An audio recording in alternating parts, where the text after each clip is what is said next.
शास्त्रज्ञांनी जास्तीत जास्त शोषण करणाऱ्या व्हरायट्या काढल्या. फार निकष जमीन सुद्धा पिकतील आणि निकष जमीनचं सुद्धा फार राख रांगोळी करून टाकून कस काढतील अशा व्हरायट्या काढल्या. लोकांना वाटतं व्हरायटीले भाव, अरे व्हरायटी तुम्ही माती संपून चालली ना त्याच्यामुळे. व्हरायटी आणि औषधं पण जेवढं जमिनीतलं आपटेक करता येईल अशी औषधं काढले. परत पुन्हा हाय ते सुद्धा खेचून घेतलं पाहिजे. दारू सारखे दारू पाजायची आहे ती ताकद संपून टाकायची. जमिनीत काही ठेवलंच नाही पण जे आहे ते काढून घ्यायची. मी म्हणतो पैलवानाने पिली ना हरकत नाही, त्याचा जीव चालला त्यांनी काल प्याव.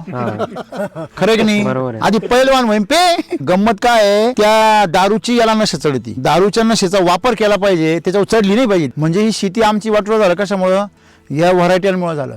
आणि त्याच व्हरायट्या लोकांना आवडतात. पुरा वाटोळ झालं ना आहे की नाही? मग शेती बागा काबर संपल्या, हो. ते सारखं पीजीआर वाट लागली.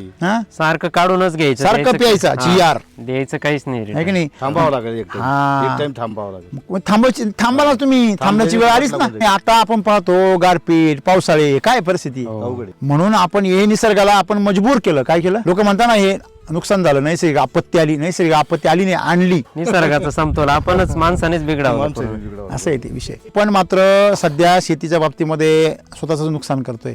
तुमचा आज विचार केला, ह्या पंचकृषीमध्ये सगळे शेतकरी वैतागलेले, हो. शेतीला वैतागलेले सगळे. आणि तुम्ही एवढे आनंदी आहे, तुमची फॅमिली अख्खी खुश आहे, अगदी बच्चे कंपनी सगळे त्याच्यामध्ये इंटरेस्टेड आहे. याच्या पाठीमागं तुम्हाला शेतीमध्ये मिळणारं यश आहे.